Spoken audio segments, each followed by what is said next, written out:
সূচনা। মদিনার আকাশে অদ্ভুত এক পরিবেশ নেমে এসেছিল। রাতের শহরের আশেপাশে অস্বাভাবিক শব্দ শোনা যেত, কখনো বজ্রপাতের মতো গর্জন, কখনো অদ্ভুত ফিসফিসানি। মানুষ ভয়ে ঘরে থাকতে শুরু করেছিল। খবর এলো কিছু দুষ্টু জিন মরুভূমি থেকে এসে মদিনার আশেপাশে অবস্থান নিয়েছে। তারা রাতে মানুষকে ভয় দেখাতো, পশু পাখি মেরে ফেলত, কখনো পানির কূপে নাপাক জিনিস ফেলে দিত। মদিনার সাধারণ মানুষ আতঙ্কিত হয়ে গেল।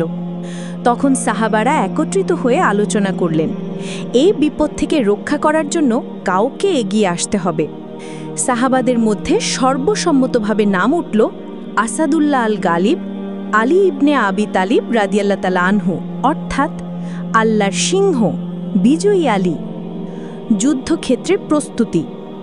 হযরত আলী রাদিয়াল্লাহু তাআলা আনহু খবর পেলেন কিছু জিন মদিনার বাইরে এক পরিত্যক্ত উপত্যকায় একত্রিত হয়েছে। তিনি নামাজ শেষে মসজিদে বসে আল্লাহর কাছে দোয়া করলেন, হে আল্লাহ, তুমি দুনিয়ার ও আখেরাতের মালিক, তুমি মানুষ ও জিন উভয়ের রব।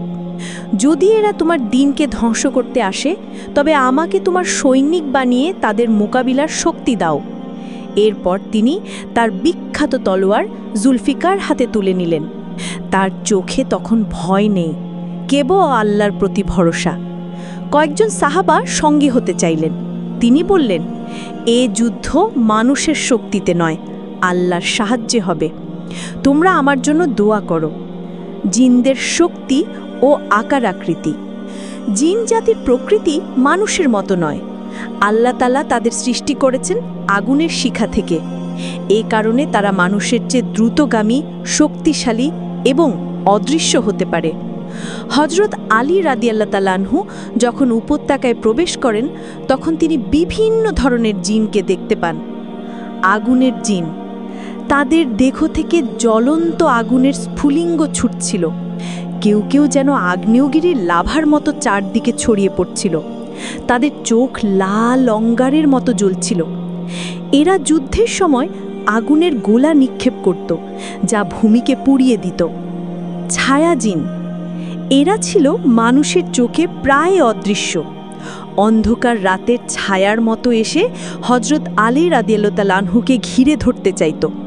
তাদের আঘাত বাতাসের মতো দ্রুত, আর কণ্ঠস্বর ছিল ফিসফিসানির মতো। দানবাকৃতির জিন, এদের আকার ছিল বিশাল, যেন এক একজন পাহাড়ের মতো। কারো হাত ছিল লম্বা বৃক্ষের মতো, আবার কারো দাঁত ছিল বন্য পশুর মতো ধারালো। যুদ্ধক্ষেত্রে এরা সবচেয়ে ভীতিকর মনে হতো। রূপ বদলকারী জিন, কিছু জিন মুহূর্তে রূপ বদল করত। কখনো মানুষের রূপ নিত, কখনো ভয়ঙ্কর জন্তুর আকার ধারণ করত।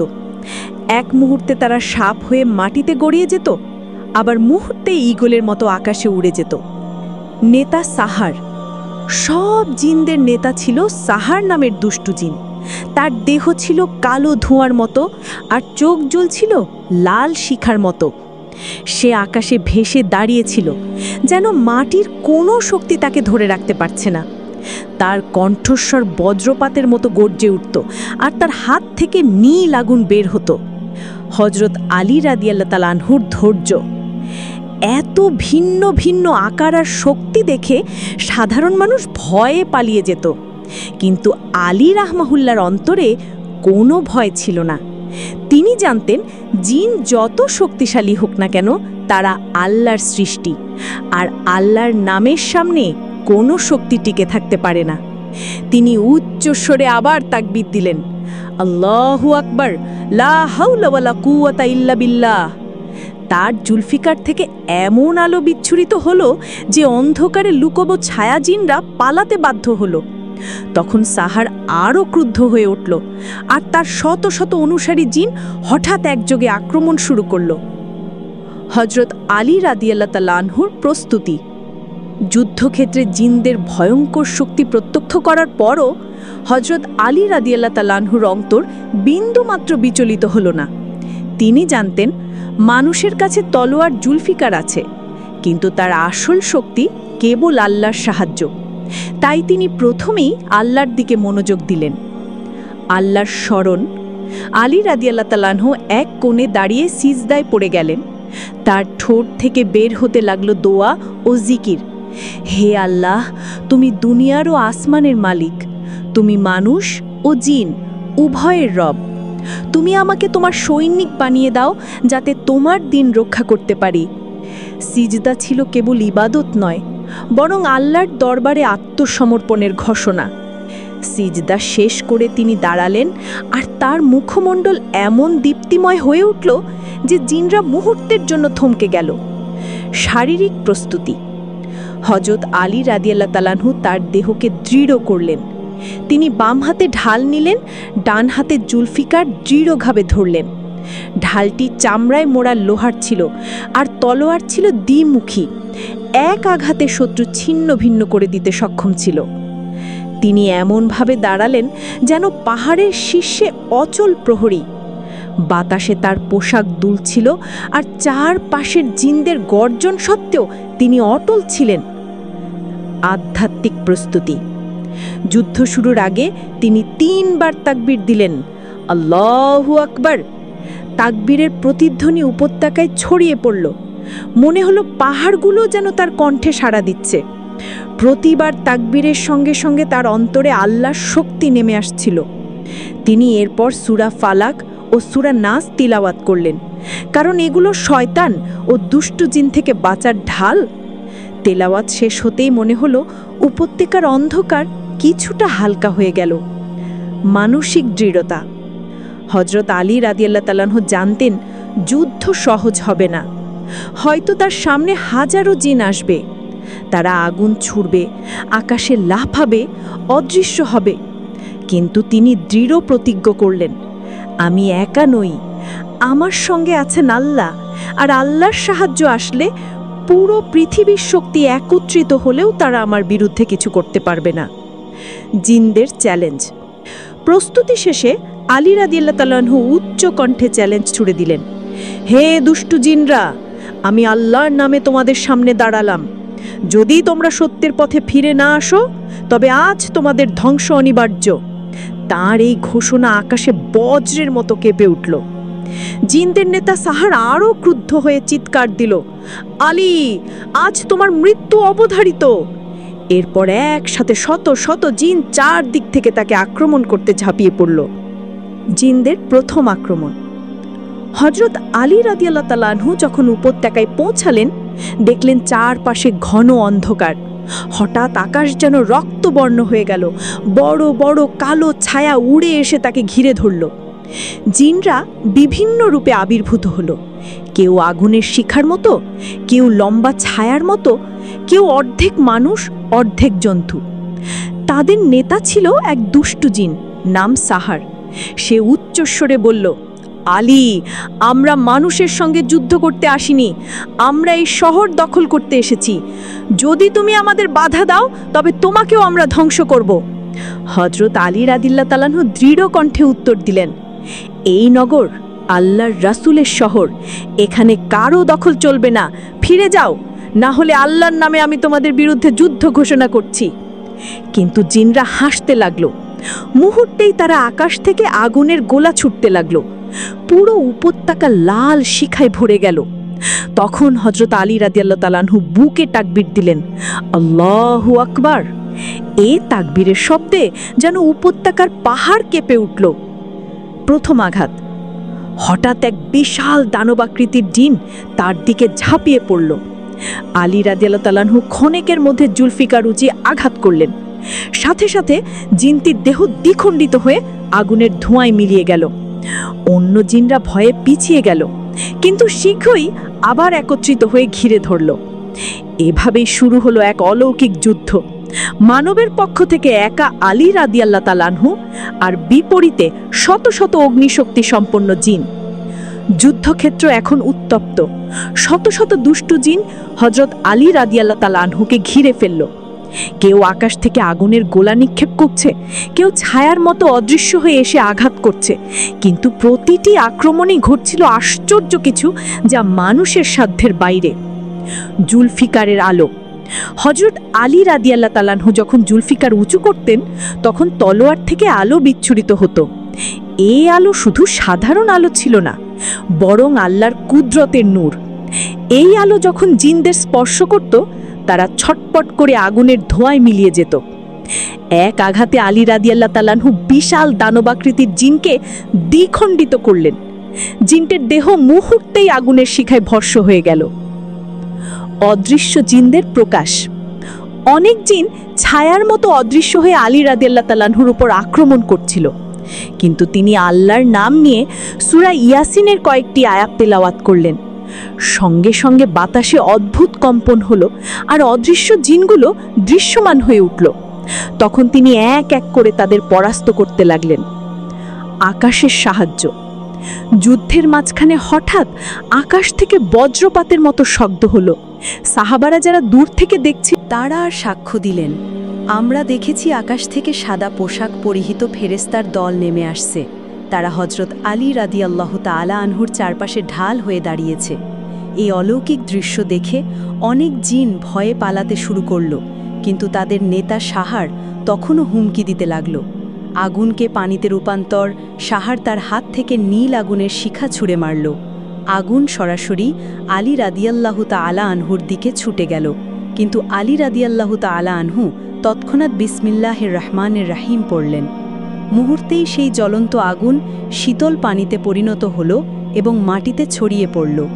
দেখে মনে হলো যেন ইব্রাহিম আলাইহিস সালামের আগুনের ঘটনা আবার পুনরায় ঘটল। জিনদের ভয়ের চিৎকার। হযরত আলী রাদিয়াল্লাহু তাআলা আনহু এর প্রতিটি তাকবীরেই চারপাশ কেঁপে উঠছিল। যখন তিনি আল্লাহু আকবার বললেন, তখন একদল জিন ভয়ে নিজেদের কান ঢেকে পেছনে সরে গেল। তাদের মধ্যে কেউ কেউ আর লড়াই করার সাহস পেল না। তারা মরুভূমির দিকে পালাতে লাগল, সাহার ও আলীর মুখোমুখি। শেষ পর্যন্ত যুদ্ধ এসে দাঁড়ালো এক মহামুখোমুখি সংঘর্ষে।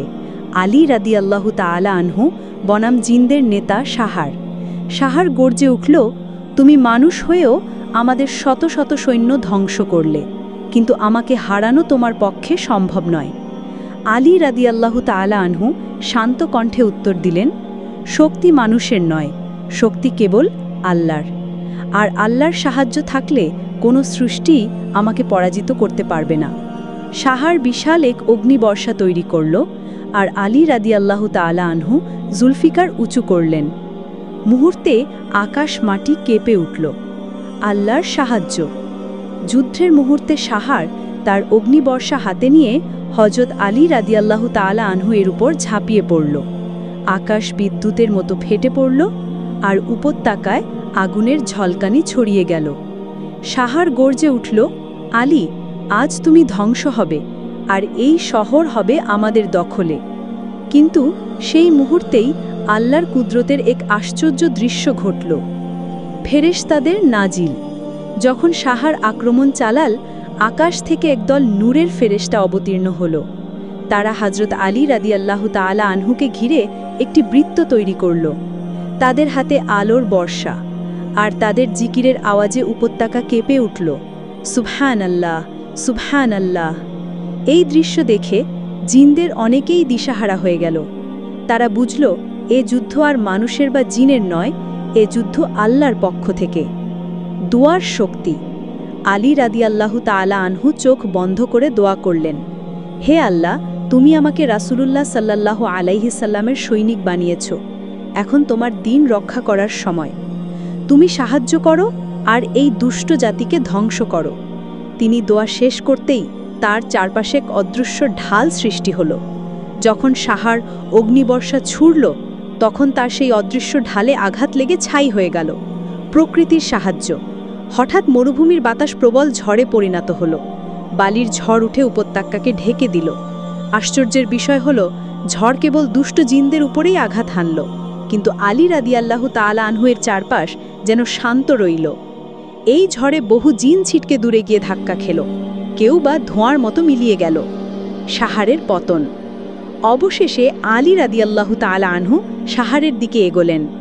জুলফিকার উঁচু করে তিনি তাকবীর দিলেন, আল্লাহু আকবার।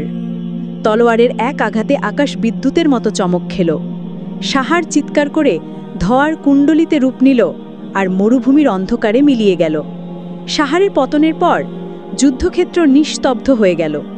অগ্নিশিখা আর ধোঁয়ার কুণ্ডলী ধীরে ধীরে মিলিয়ে গেল, আর আকাশের রক্তবর্ণ আলো পরিষ্কার হয়ে উঠল। সাহারের পরাজয়ে বাকি দুষ্ট জিনরা আতঙ্কিত হয়ে ছত্রভঙ্গ হয়ে গেল। ভীত সন্ত্রস্ত জিনদের অবস্থা, যারা কিছুক্ষণ আগেও গর্জন করছিল তারা এখন চিৎকার করে পালাচ্ছিল।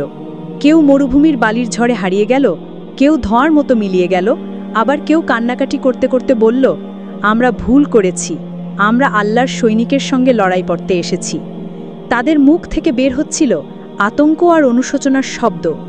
আত্মসমর্পণকারীরা, কিছু জিন ভয়ে পালিয়ে গেলেও আবার কিছু জিন হযরত আলী রাদিয়াল্লাহু তাআলা আনহুর সামনে এসে আত্মসমর্পণ করল। তারা মাটিতে লুটিয়ে পড়ে বলল, হে আল্লাহর সিংহ, আমরা সাক্ষ্য দিচ্ছি আল্লাহ ছাড়া কোনো উপাস্য নেই এবং মুহাম্মদ সাল্লাল্লাহু আলাইহি ওয়াসাল্লাম আল্লাহর রাসূল। আলী রাদিয়াল্লাহু তাআলা আনহু তাদের দিকে তাকিয়ে বললেন, যদি তোমরা সত্যি তয়বা করো তাহলে তোমাদের জন্য দয়া রয়েছে, তবে শর্ত হলো আর কখনো মানুষের ক্ষতি করবে না। তারা একসাথে প্রতিজ্ঞা করল, আমরা আর কখনো দুষ্ট পথে যাব না। পরাজয়ের নিদর্শন, উপত্যকায় যেখানে যুদ্ধ হয়েছিল সেখানকার মাটির রং কালো হয়ে গিয়েছিল, যেন আগুনে দগ্ধ। কিন্তু আশ্চর্যের বিষয় হলো, ঠিক সেই জায়গার মাঝখানে যেখানে আলী রাদিয়াল্লাহু তাআলা আনহু সিজদায় পড়েছিলেন সেখানকার মাটি সবুজ ঘাসে ভরে গিয়েছিল। মানুষরা পরে যখন সেই স্থান দেখতে এলো তারা অবাক হয়ে বলল, এ নিশ্চয়ই আল্লাহর সাহায্যের নিদর্শন। তার শেষ বাক্য ছিল, এই শহরের রব মহান, আমি পরাজিত। মানুষের নিরাপত্তা, যুদ্ধ শেষে হযরত আলী রাদিয়াল্লাহু তাআলা আনহু দাঁড়িয়ে আকাশের দিকে তাকিয়ে বললেন, আলহামদুলিল্লাহ, সাহায্য কেবল আল্লাহর কাছ থেকেই আসে। যদি আল্লাহ না চাইতেন তাহলে আমি এক মুহূর্তও দাঁড়াতে পারতাম না। সেই দিন থেকে মদিনার চারপাশ শান্ত হয়ে গেল, জিনদের আর কোনো উপদ্রব দেখা গেল না। মানুষরা নিরাপদে বসবাস করতে লাগলো, আর সাহাবীরা আলী রাদিয়াল্লাহু তাআলা আনহু এর বীরত্ব কথা যুগ যুগ ধরে স্মরণ করতে লাগলেন।